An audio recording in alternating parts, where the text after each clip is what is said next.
words of life, words of life and beauty. Teach me faith and duty.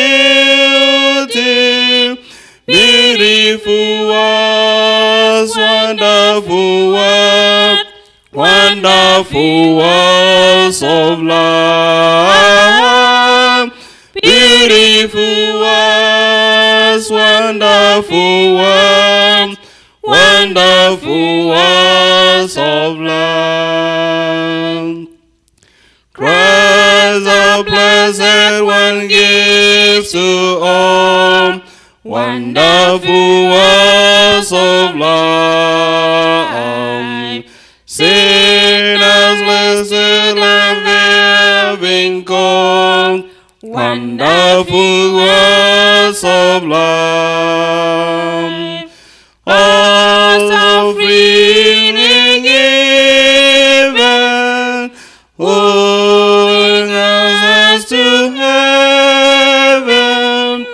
Beautiful words, wonderful words, wonderful words of love.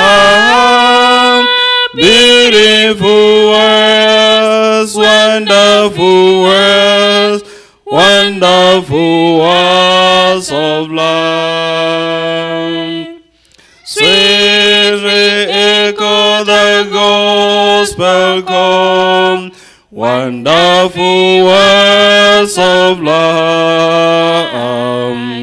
Over pardon and peace to all, wonderful words of love. Jesus only the Savior, sanctified forever.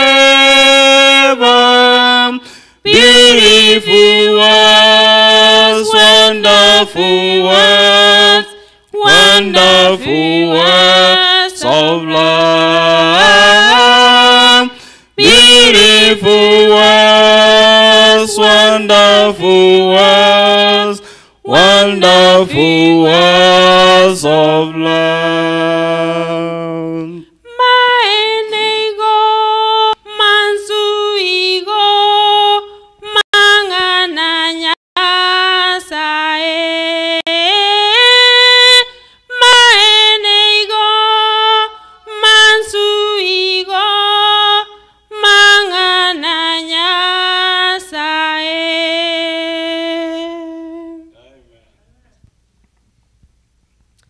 Let's pray to close our song service. Thank you, Lord, for allowing us to be here this morning. Thank you for the gift of life, and thank you for your care, your protection, your mercies. We pray for the program for these 2 weeks. Lord, intervene and bring your people so that we may hear your word and move close unto you. Thank you for giving us good voices to praise you as we move to the next program. We put everything into your able hands. Take care of us all. In Jesus' name we pray. Amen. Yeah, this time I'd like to welcome our pastor, Samson Mwebi, to welcome the speaker for this morning. Our pastor, welcome.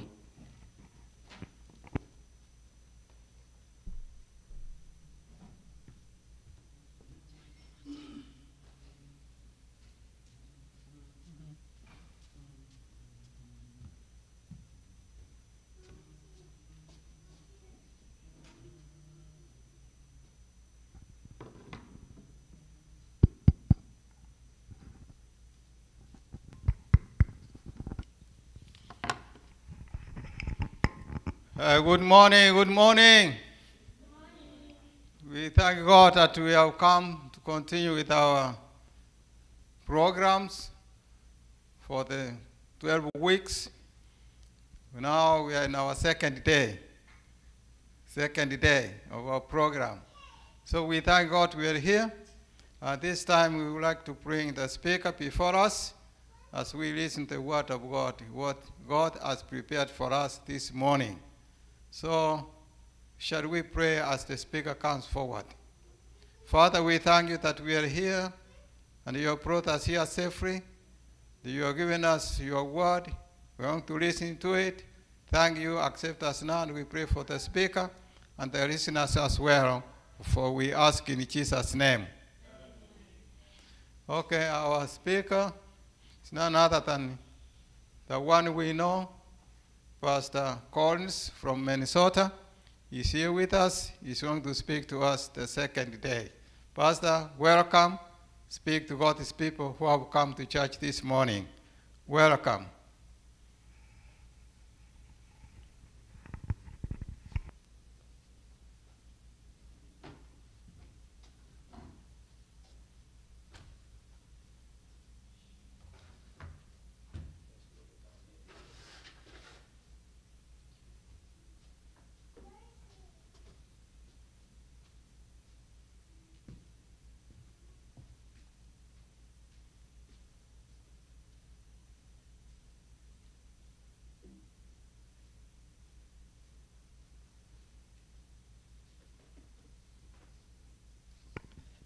Good morning. Good morning, saints of the living God. How are you this morning? Wonderful. It is again a joy to be here with you. And I'm grateful that you were able to wake up this morning and join us as we dive into God's Word. I thank you, Pastor, for the invitation and a warm welcome. And I pray that the Lord will bless each one of us. This morning, do we have any visitors? Do we have any visitors? Okay, that's okay. I will still continue to implore each one of us to invite those we meet. Don't fear to invite someone you meet at the gas station. Some people have been invited by strangers, and they have accepted Christ as their personal Savior. Now, this morning, we're going to look at God's Word, a very important topic. But before we dive into it, I will again ask for 3 favors. Pray for me. This comes from Jeremiah chapter 1, verse 9. Jeremiah chapter 1, verse 9, which says, "Then the Lord put forth his hand and touched my mouth, and the Lord said to me, Behold, I have put my words in your mouth. See, I have this day set you over the nations and over the kingdoms, to root out and to pull down, to destroy and to throw down, to build and to plant." It is the Lord who gives his word to be spoken on his behalf. I am thankful to him for choosing me and for allowing me to do this delicate work.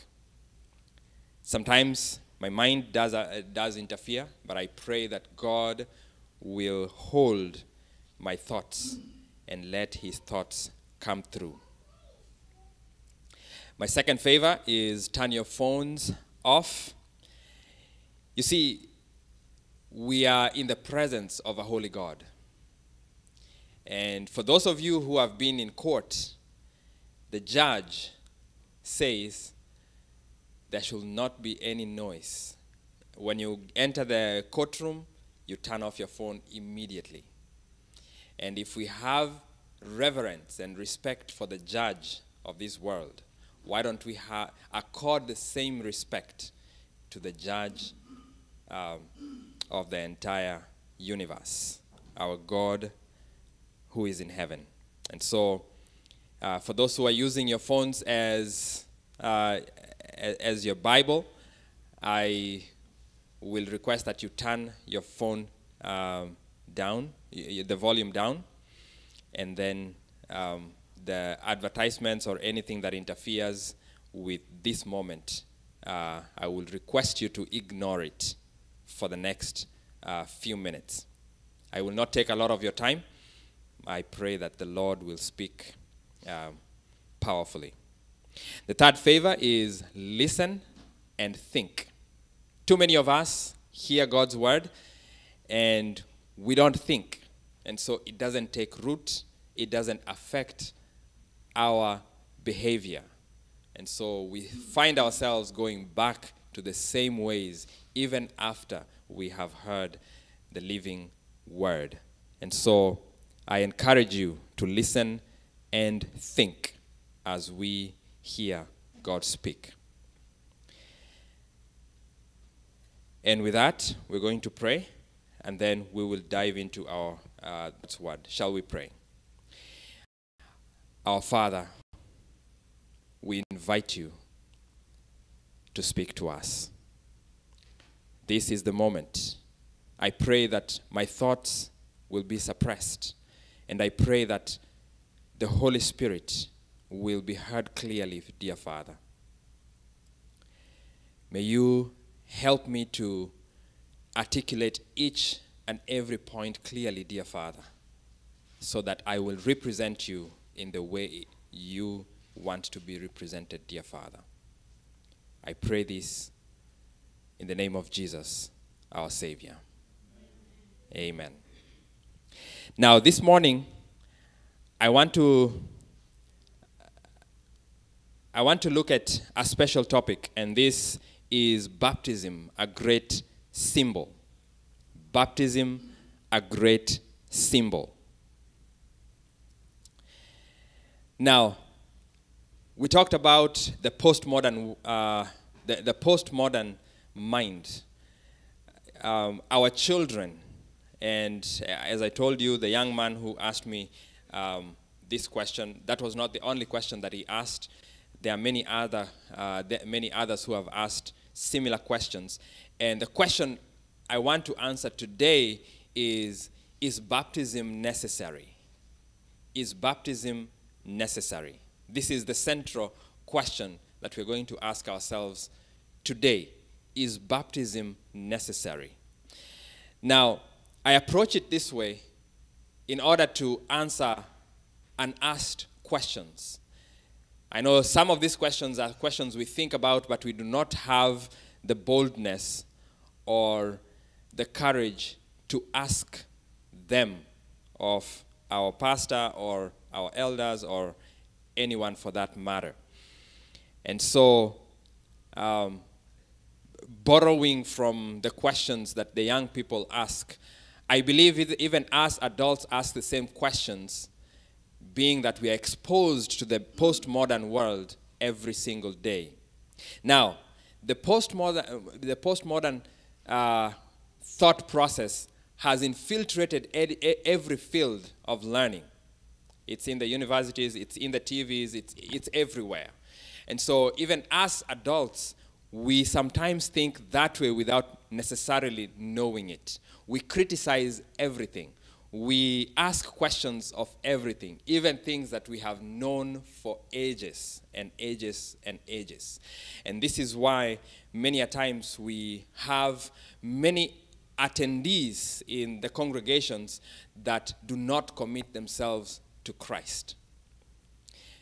The central question that we ask ourselves we ask without necessarily verbalizing is it necessary? Is baptism necessary? Now, I will ask you to join me in the book of Genesis, chapter 12. Join me in Genesis chapter 12. And this is the story of God calling Abraham. Now, I've always said that the story of the Bible is the story of God. It is the story of a creator who loves so much that he creates. Love was the impetus. Love was the underlying motivation for creation. And so when humanity sinned, God had an option to obliterate everything and start all over. But because he loved man so much, God decided not to do that. And the story of Scripture is the story of a loving God trying to get the attention of humanity. The story of Scripture is the pursuit of a loving God after his creatures, trying to show them how best to live in a way that will ensure their survival eternally. And so, looking at throughout the Scriptures, you will find that God appears to different people at various places, at various times, and he's still doing that even today. There are many stories of Jesus coming into the world and having conversations with people, trying to convince them from their evil ways. Now, in Genesis chapter 12, we find Abram, and I will read from verse 1. Now the Lord had said to Abram, "Get out of your country, from your family, from your father's house, to a land that I will show you. I will make you a great nation. I will bless you and make your name great, and you shall be a blessing. I will bless those who bless you, and I will curse him who curses you. And in you all the families of the earth shall be blessed." Here is God coming to Abraham and wanting to have a relationship with Abraham. And so Abraham was an obedient man. And verse 4 tells us that Abraham departed as the Lord has spoken to him, and Lot went with him. And Abraham was 75 years old when he departed from Haran. Here is God inviting or instructing Abraham to get out of where he lived, to get out of where his family lived, to get out of where his friends lived, to get out of where he was familiar with. Now, I'm sure that all of you can understand Abraham's predicament here, because all of us, let me put myself in as well. All of us left a place where we had people we knew. At one point, some of you have your parents here, but at one point, you probably came here and left your parents back home.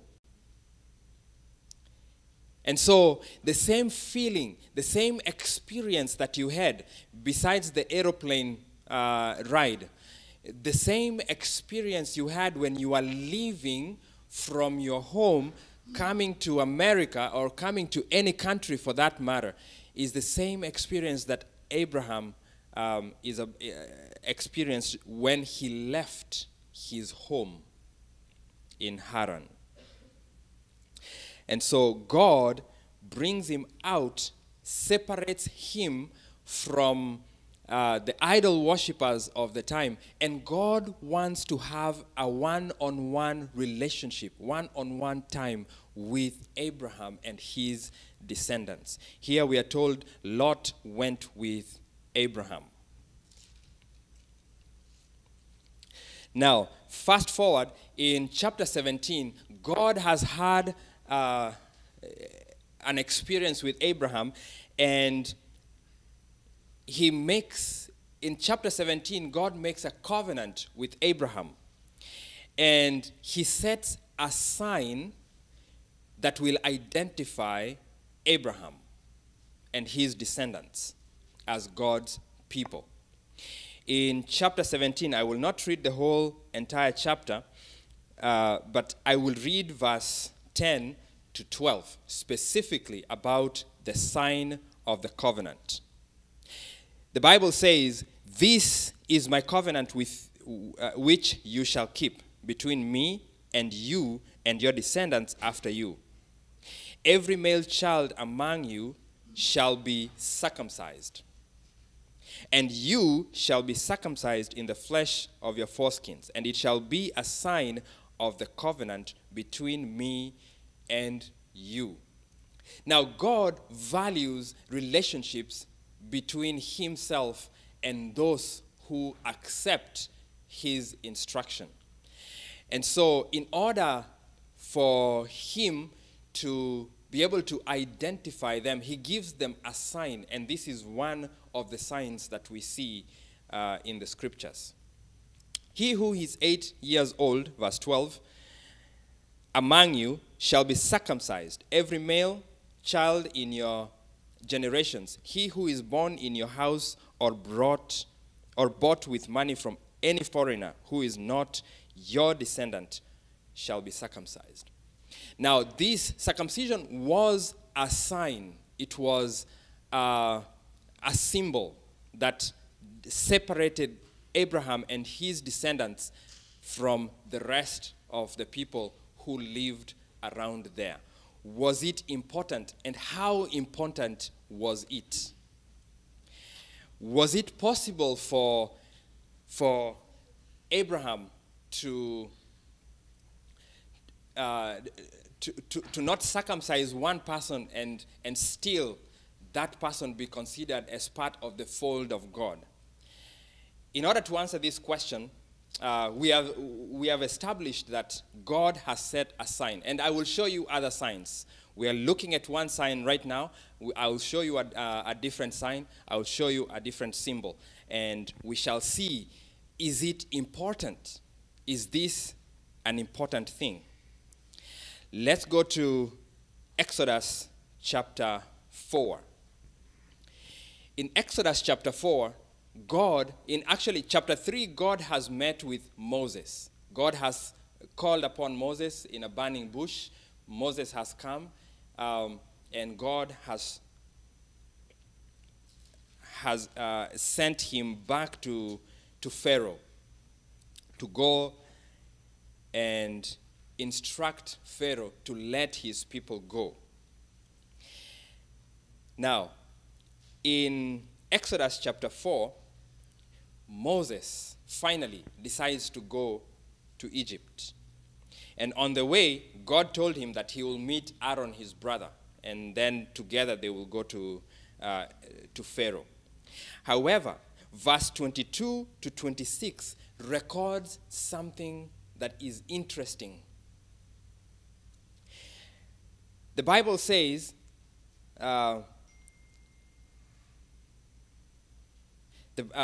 Bible records the instructions that the Lord gives Moses. This is what he says. Verse 22. Then you shall say to Pharaoh, thus saith the Lord, Israel is my son, my firstborn.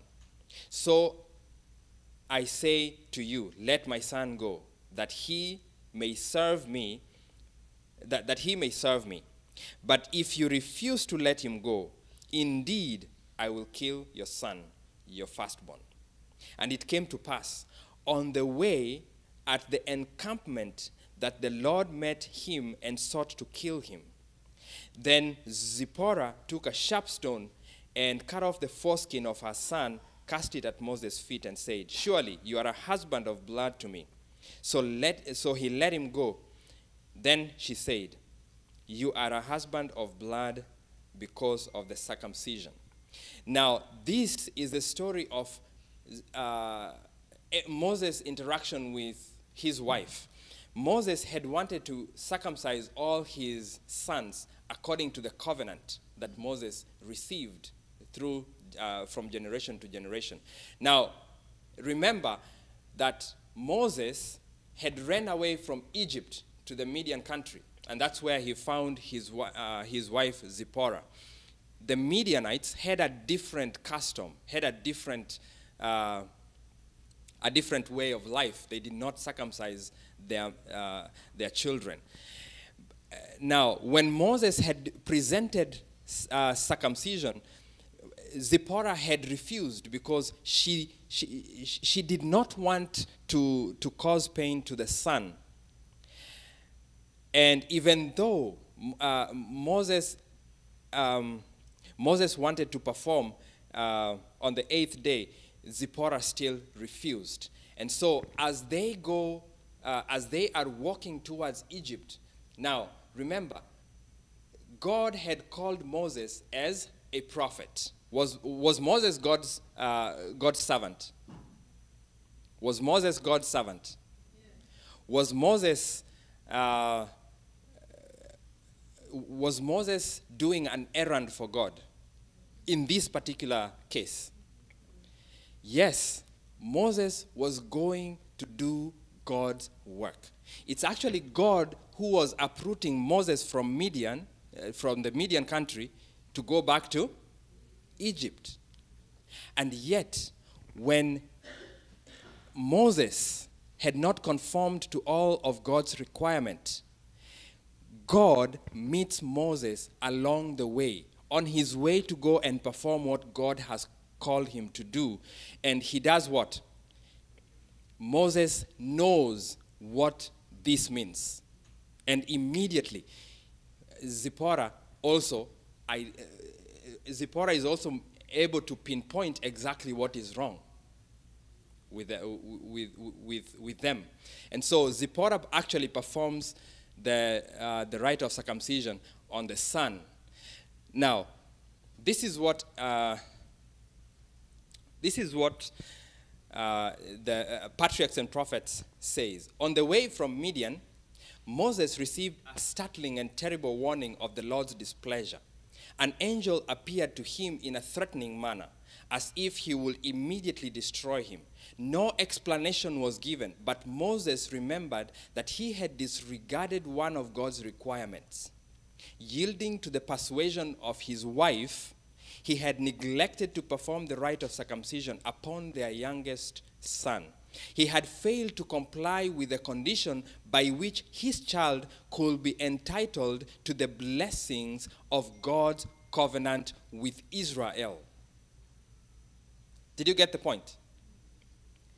Moses had neglected to perform an important part in the covenant that would have cut off his son from the blessings that God had given to Israel.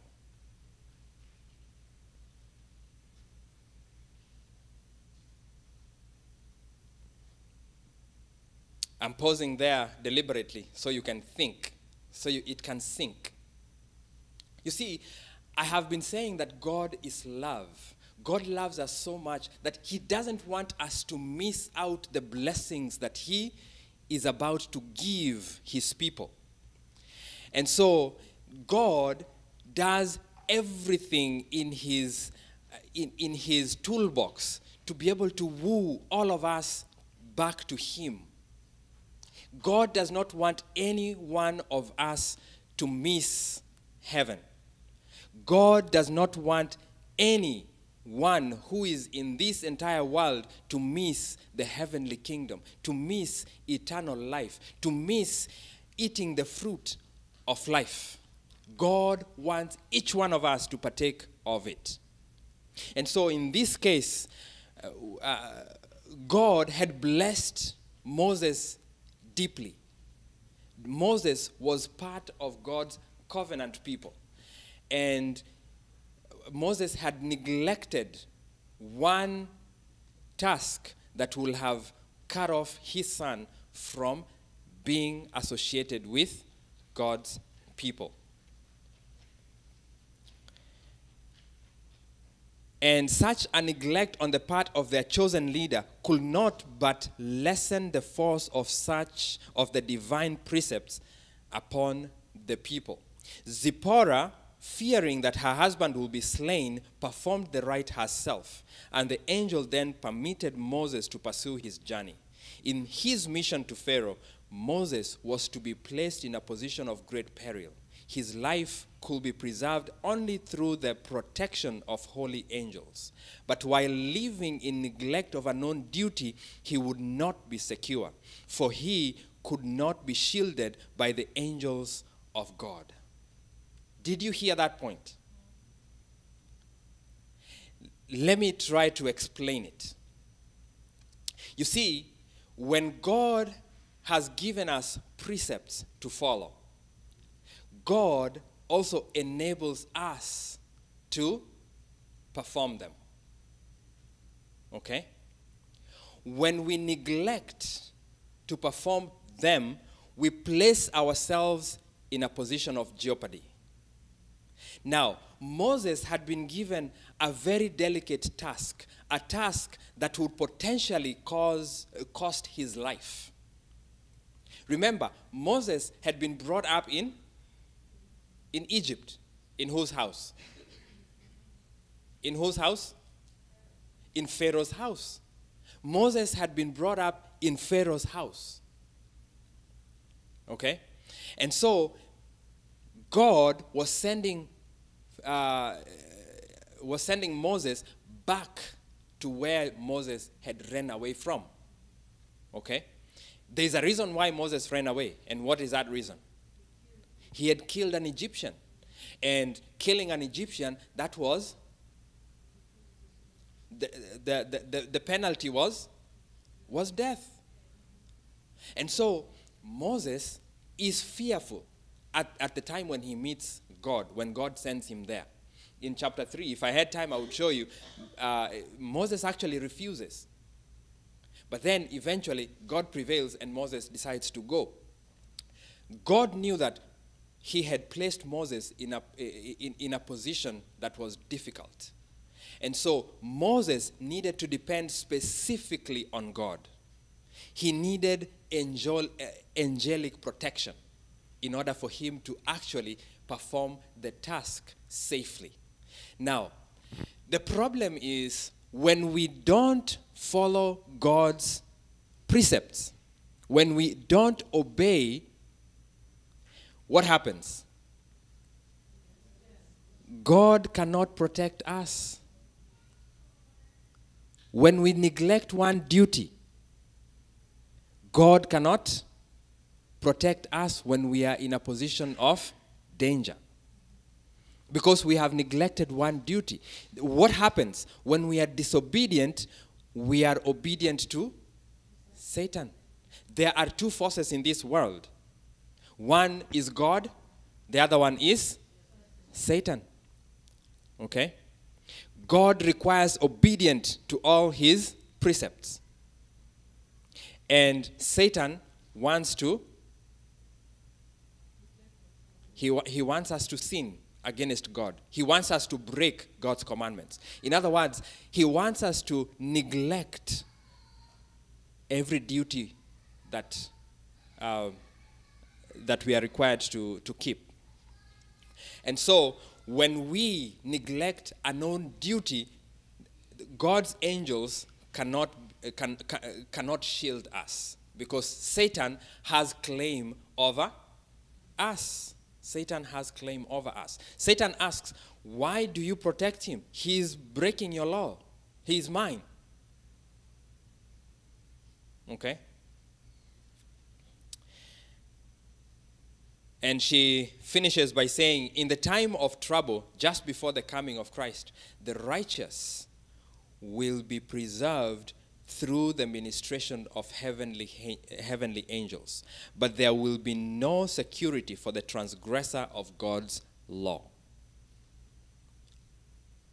In the time of the end, after Jesus has said it is finished, which is about to happen soon, God's people will be preserved through the ministration of angels. But there will be no security for the transgressor of God's law.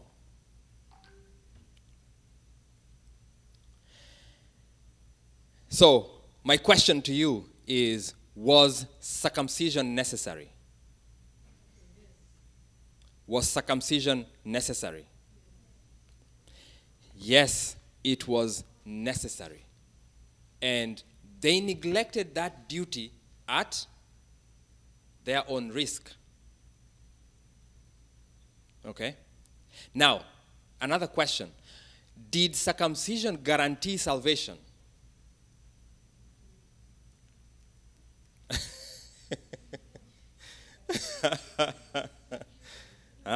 Did circumcision guarantee salvation? All right. Okay. We will look at that. Now, the second symbol I'm going to show you is in the book of Exodus. It's right probably somewhere there.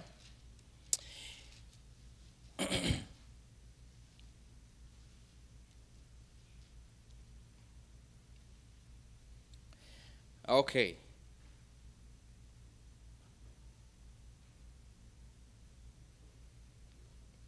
All right. The second symbol or sign is found in Exodus chapter 12. Turn with me to Exodus chapter 12. Let's go to Exodus chapter 12. In Exodus chapter 12, Pharaoh has hardened his heart many times. And he has refused to let the children of Israel go. 9 plagues have befallen the Egyptians. And here they are. Here is Moses. Now he doesn't know what to do. And God tells him, okay, this is what we are going to do. In chapter 11, verse 1, and the Lord said to Moses, I will bring one more plague on Pharaoh and on Egypt. Afterward, he will let you go from there. When he lets you go, he will surely drive you out of here altogether. So God is about to bring the final plague. And this final plague is one that will cause the heart of Pharaoh to change and allow the children of Israel to leave Egypt. Now, God explains what is going to happen throughout chapter 11 and part of chapter 12. I'm not going to go into those details. But God, in verse 7 of chapter 12, gives them a sign. God says, an angel of death will come and pass over the houses.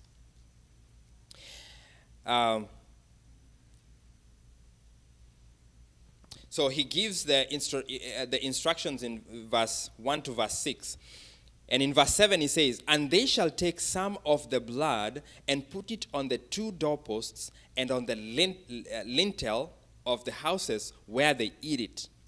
They shall eat the flesh on that night, roasted with fire, with unleavened bread, and with bitter herbs. In verse 12 he says, for I will pass through the land of Egypt on that night, and will strike all the firstborn in the land of Egypt, both man and beast, and against all the gods of Egypt I will execute judgment. I am the Lord. Now the blood shall be a sign for you on the houses where you are. And when I see the blood, I will pass over you, and the plague shall not be on you to destroy you when I strike the land of Egypt. What is the sign in this case? The blood. The children of Israel were instructed to slaughter a lamb of a specific age, and they were instructed to apply some of the blood on the 2 doorposts at the entrance. Okay? And when they have applied that, that blood, the angel of the Lord will come and pass. He will be passing through the houses in Egypt. And when he sees the blood on the doorposts, actually, let me backtrack a little bit. The angel of the Lord will pass through the houses of Egypt. And as the Lord had commanded before, that if he doesn't let Israel go, if Pharaoh doesn't let Israel go, he will kill his son. And this is the time. Now, he's not only going to kill Pharaoh's son, he's also going to kill all the firstborns of Egypt. And that's not only, it's not only the humans, but it's also the firstborns of animals. Okay? That was a great deed. And so the sign of blood on the doorposts, when the angel of the Lord saw that sign, the angel of the Lord will do what? Would pass over that house, and he will not kill the firstborn in that house. Now, this instruction was given to all the children of Israel, and they did that. Question: was it necessary to put blood on the doorpost? Was it necessary? Yes, it was necessary. Because if they did not put the blood on the doorpost, what would happen? Yes, their firstborns would be killed. Now, did God know between an Egyptian and an Israelite? Yes, God knew. When he came to the house, God already knows who lives here. Is it an Egyptian or is it an Israelite? Now, could God protect the Israelites without the blood? Why? That, you see, God was able to pass over Israel without the blood. Okay? God was able to pass because he could tell the difference. In fact, if you go 3 or 4 plagues before, there was darkness in Egypt, but there was light in the Israelites' camp. Okay? God could make the difference. There was blood in the water that the Egyptians were drinking, but exactly. Okay? The locusts, where did they go? They destroyed Egypt, but the Israelites were saved from that. Okay? So God could make the difference between an Egyptian and an Israelite home. Why then the blood?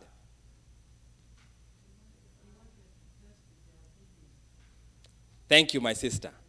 Yes, God gives us signs. You see, I've been saying this, that God does not accept the service of force or coercion. He does not accept the service that is forced in us. He wants us to make our decisions, our choice. He wants us to make our choice. Okay? And so, in this case, God wanted the children of Israel to make their choice. He gave them an opportunity to exercise their will. Okay? He gave them an opportunity to exercise their will. And so that's the same thing that is being done here. The circumcision was the same.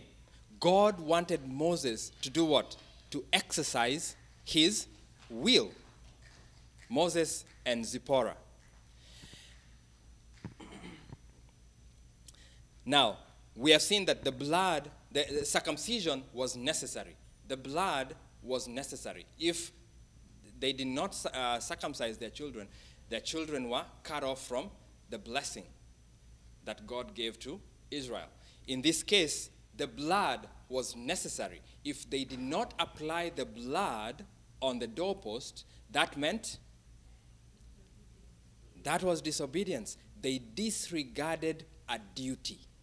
They deliberately disregarded a duty. And this underscores the importance of obedience. God requires obedience of us. Simple, primitive obedience. God requires simple, primitive obedience, where he says, and we do. He says, and we perform it. And so the Bible records in verse 29 of Exodus 12, and it came to pass at midnight that the Lord struck all the firstborn in the land of Egypt, from the firstborn of Pharaoh who sat on his throne, to the firstborn of the captive who was in the dungeon, and all the firstborn of livestock. None was exempted, from the firstborn of the king Pharaoh, to the firstborn of the man who was in the prison. Okay? Even prisoners were not spared. All of them, their firstborns, were struck down. And this included the firstborns of all animals, all livestock. So Pharaoh rose in the night, he and all his servants and all Egyptians, and there was a great cry in Egypt, for there was not a house where there was not one dead. And you can imagine what an outcry that would be. You can imagine what an outcry that would be. Now, fast forward to the present church. In the present church, we find Christ in Matthew chapter 3.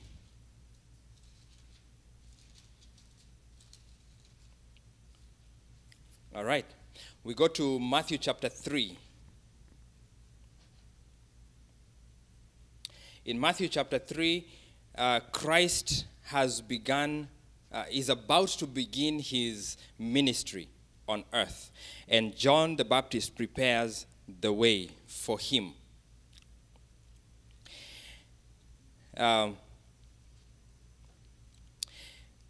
Matthew says, in those days, John the Baptist came preaching in the wilderness of Judea and saying, repent, for the kingdom of heaven is at hand. For this is he who was spoken by the prophet Isaiah, saying, a voice of one crying in the wilderness, prepare the way of the Lord, make his paths straight. Now, John the Baptist was instructed, and he says that in John chapter 1, that he was instructed to come baptizing with water. And he says that this would be a sign. Actually, let's go to John chapter 1 before we come to Matthew chapter 3. John chapter 1.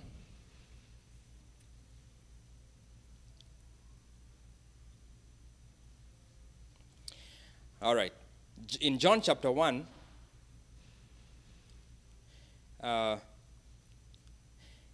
I'll begin from verse 19, and we are about to close here.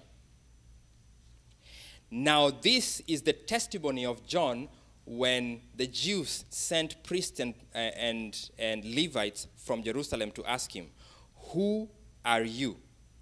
He confessed and did not deny, but confessed, I am not the Christ. And they asked him, what then? Are you a prophet? And he said, I am not. Are you Elijah? And he says, no. Then who are you? And then there was a place where they also asked him, why do you baptize? Actually, it's verse 25. That's what I was looking for. He says, I'll begin from verse 24. Now those who were sent were from the Pharisees, and they asked him, saying, why then do you baptize, if you are not the Christ, nor Elijah, nor the prophet? And John answered them, saying, I baptize with water, but there stands one among you whom you do not know. It is he who, coming after me, is preferred before me, whose sandal strap I'm not worthy to loose. John begins his ministry using baptism, by baptizing those who repent. These things were done in Bethabara, beyond the Jordan, where John was baptizing.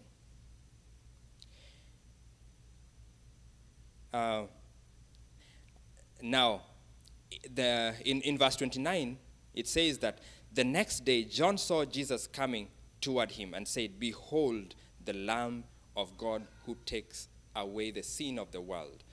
This is he of whom I said, after me comes a man who is preferred before me, for he was before me. I did not know him, but that he should be revealed to Israel. Therefore, I came baptizing with water." Question: Why was John the Baptist baptizing?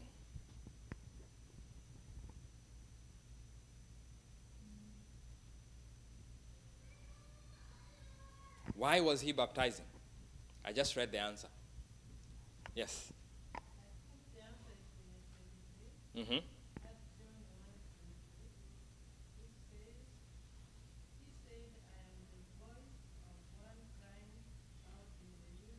Mm-hmm.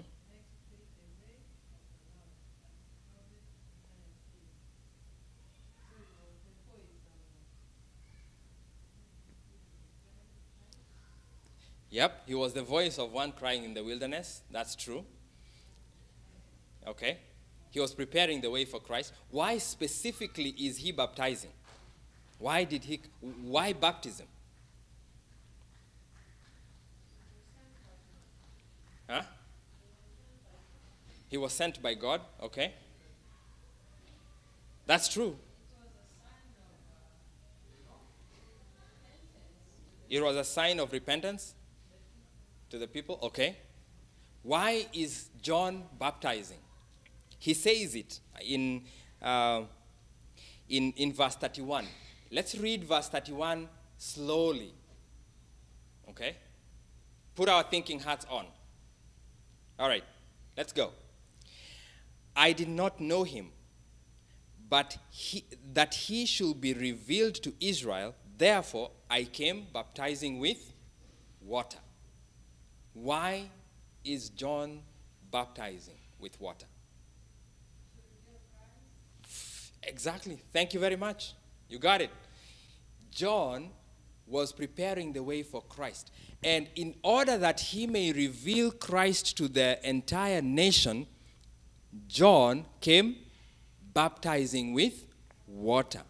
Meaning that Jesus would be baptized by John, and that's a sign that the people could look at and identify who Christ is. And in fact, in the John actually identifies Jesus several times. When we come to Matthew chapter 3. In Matthew chapter 3, then Jesus came to Galilee. I'm reading verse 13. Then Jesus came from Galilee to John at the Jordan to be baptized by him.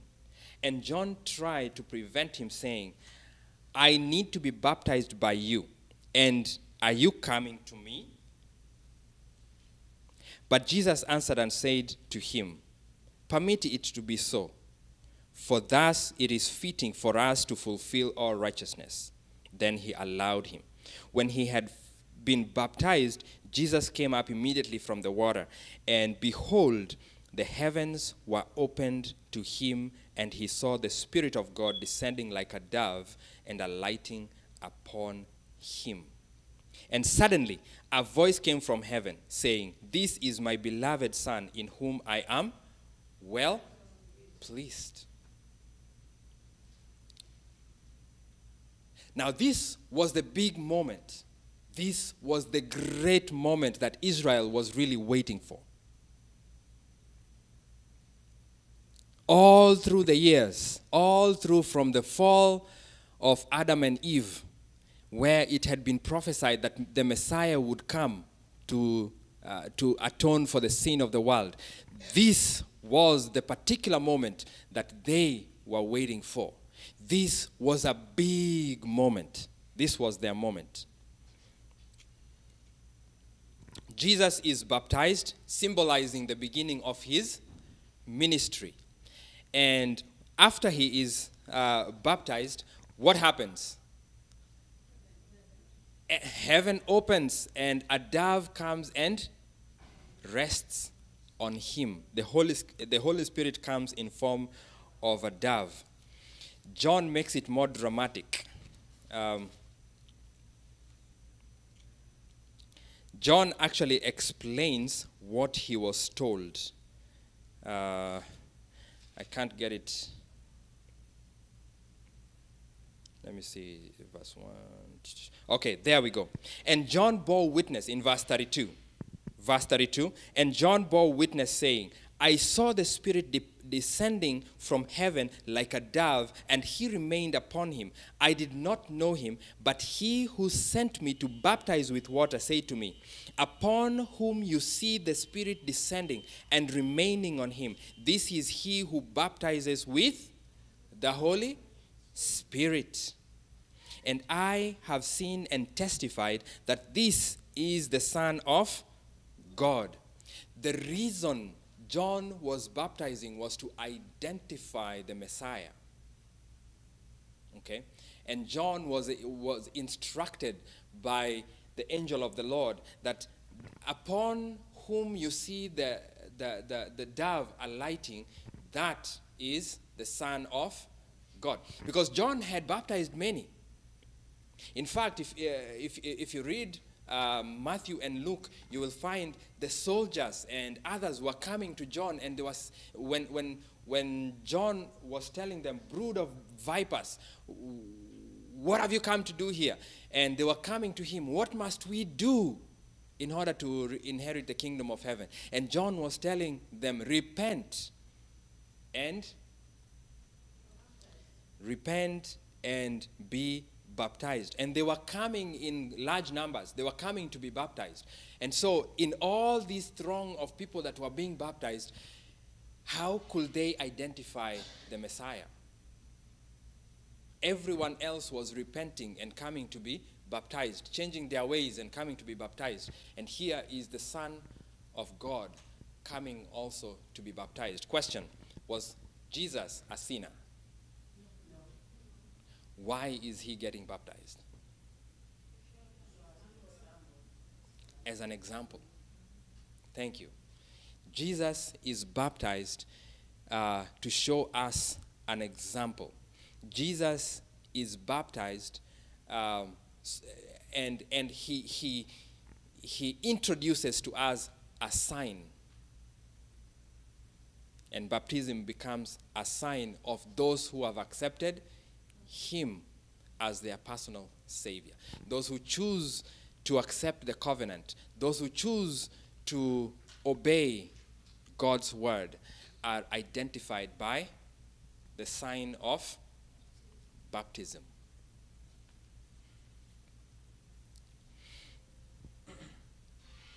Now, question, did Jesus baptize?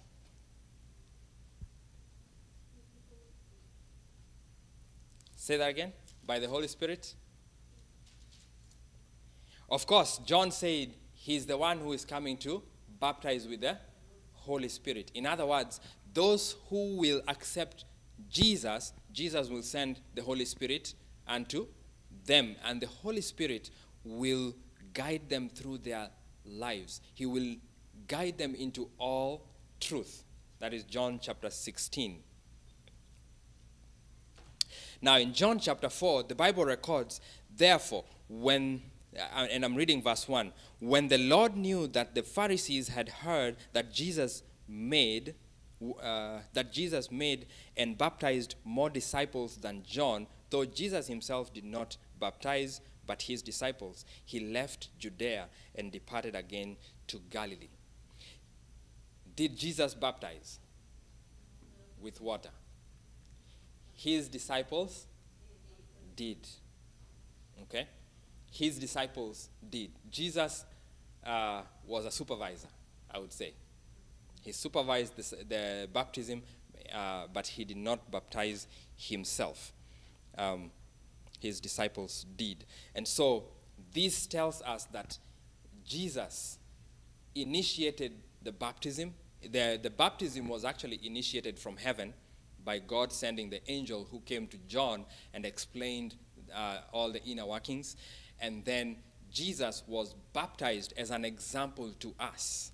Jesus was not a sinner, but he was baptized in order that he may be in the fold.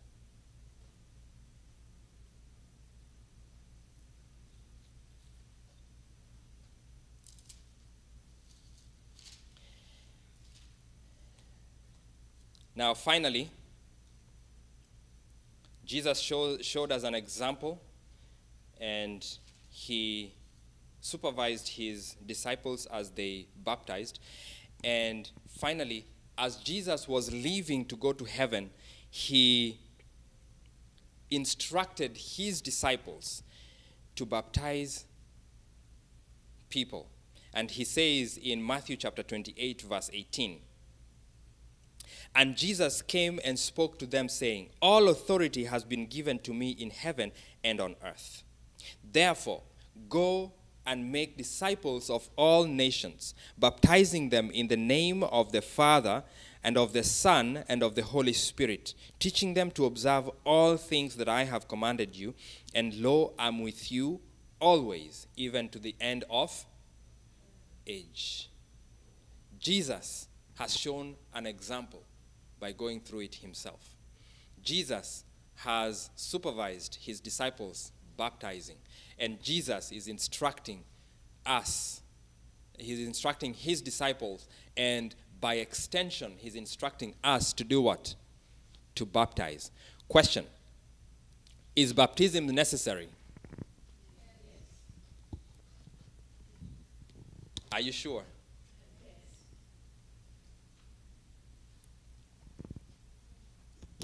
Baptism is a sign that we have made the decision to do what? To follow Christ, to become Christ's followers. It is simple as that. Okay? Is it necessary? Yes, it is necessary. Baptism is necessary for you to be part of the children of God. Okay? Is baptism a guarantee of salvation?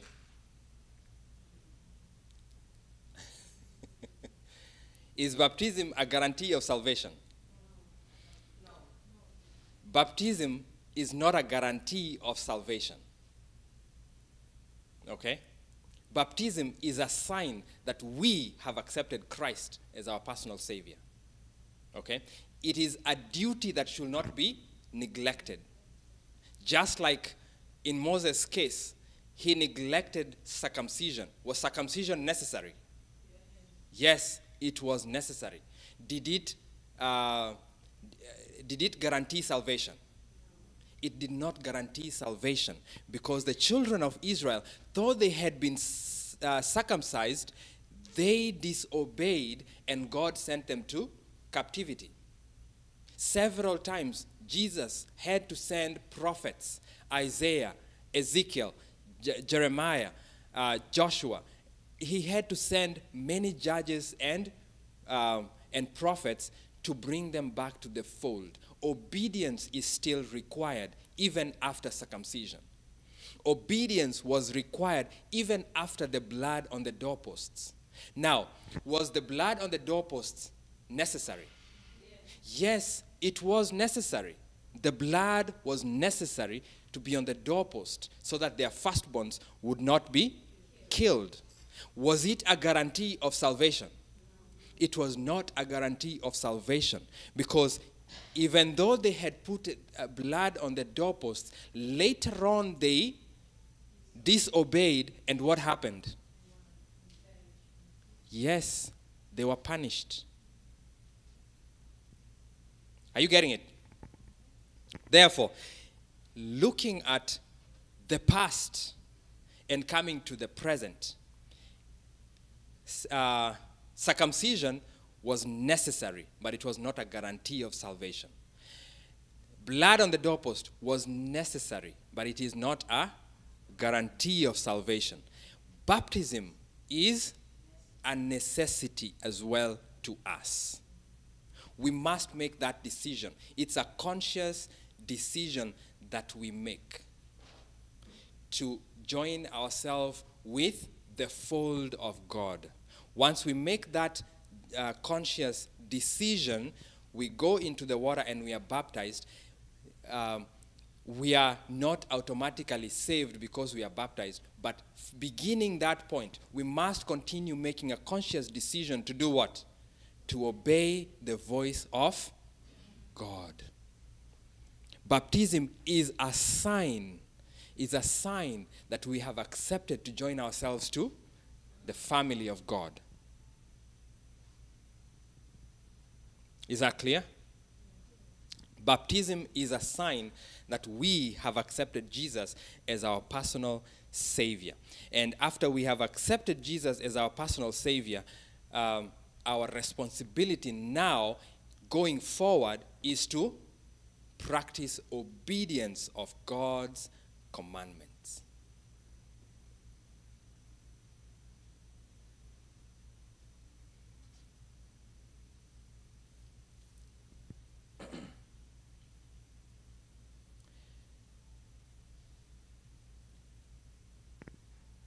Is that message clear? Are we clear on all those points? Baptism is is a necessity. Now, I could also move to the Sabbath as a sign.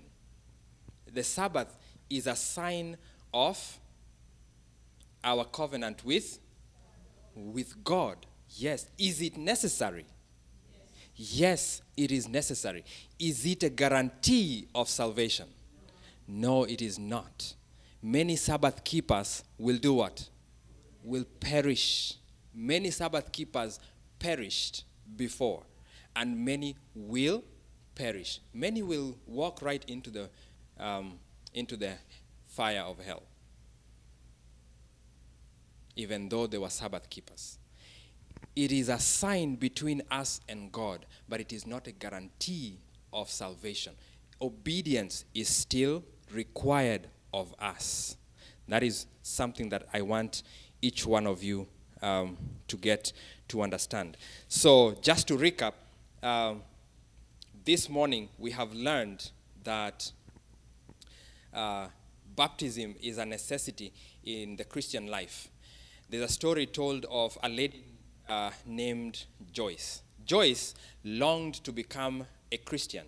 She did not consider baptism as merely an option. As we have seen, she understood rightly that baptism was necessary.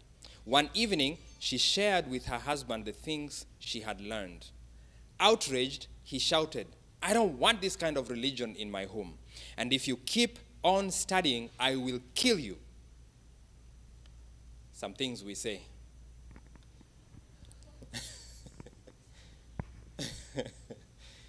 Do you ever get fed up with your children and you threaten to kill them? You need to be careful. You need to be careful what you say. Before leaving for the baptismal service, Joyce knelt respectfully before her husband and told him she was going to be baptized. He picked up his large knife and shouted, "I have told you I do not want you to be baptized. The day you are baptized, I will kill you."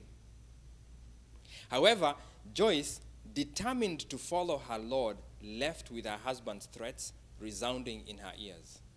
Before entering the water, she confessed her sins and dedicated her life to her Savior, not knowing whether she will be laying down her life for her Lord that day. Peace filled her heart as she was baptized. When she returned home, she brought the knife to her husband. "Have you been baptized?" he asked angrily. "Yes," replied Joyce simply. "Here is the knife," handing the knife to him. "Are you ready to be killed?" "Yes, I am." Amazed at her courage, the husband no longer had a desire to kill her. And she was able to give him Bible studies, and eventually the husband also got baptized. Amen. Hallelujah. Amen. Am I speaking to anyone who has not made a decision to be baptized? This is your opportunity. Now, I'm not going to call you here right now, but I want you to think about it. I want you to think about it throughout this week as we learn more about Jesus, as we learn more about God, as we learn about how to obey him. I want you to think through your life. And when you make that decision, I want you to scan that QR code and register your decision there. I will be praying every day for all those who make their decisions. I want this decision to be a deliberate one. I don't want it to be an emotional decision whereby you see everyone standing up and you come. No, I want it to be a deliberate decision, a deliberate choice. Please make the decision. If you have walked away from the fold and desire rebaptism, here we are. It is not wrong to recommit yourself to God, and it does not reflect badly on you. In fact, heaven rejoices. Jesus said, heaven rejoices when one sinner repents. Okay? Heaven rejoices more when one sinner repents than the 99 who do not need repentance. And so, Jesus wants you to come to him today. Every day we will be making this call. Every day I will be watching on that, on your submissions, and I will be praying over the submission. If you know anyone in your family that has not committed his life to Jesus, I want you to direct them to that code and let them register their decisions once they make it. If they have not made it yet, register their indecision there as well, so that we can follow up later on with them. Okay? So this is a work that I want you to help me with. If you know anyone, your neighborhood, anyone, anywhere that has not been baptized, teach them. It is a necessity. It is not a guarantee of salvation. Obedience is still required, but it is a necessity for us to join ourselves to God. And so I want to encourage each one of us. This morning, we will finish here, but in the evening, I will give you an opportunity to come forward for prayer. I should give you an opportunity. The Holy Spirit says I should still give you an opportunity. If anyone wants to give himself to Christ, if anyone desires baptism, you have an opportunity. You can come forward and we shall pray together.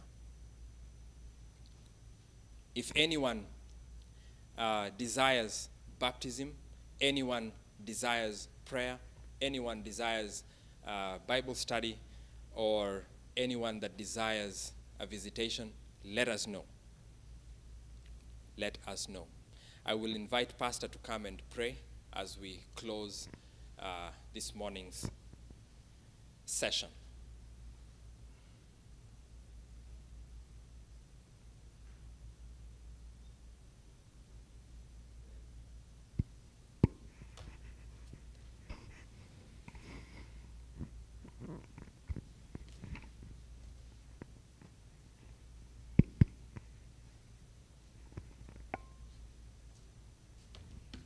Have you pray.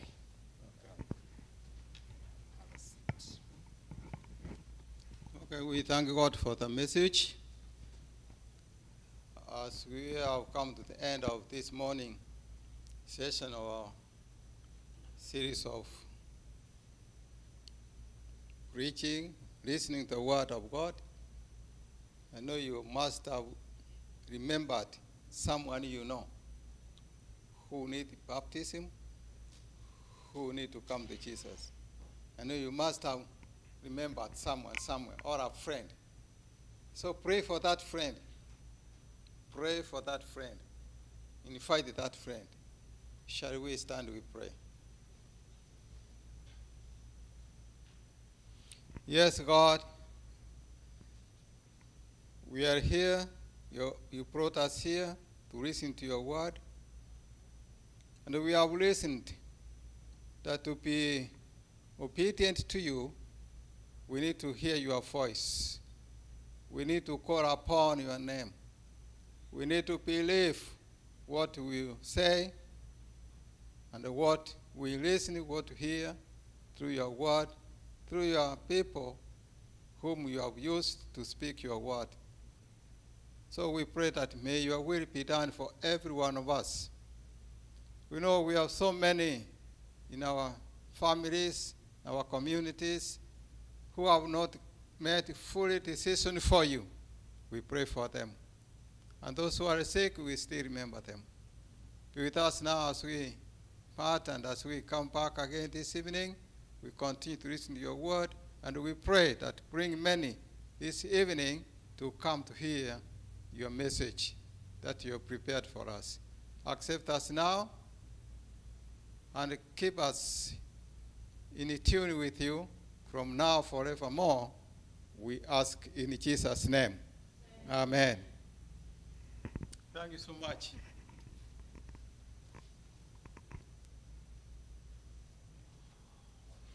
Okay, those who will make again this evening, you are welcome.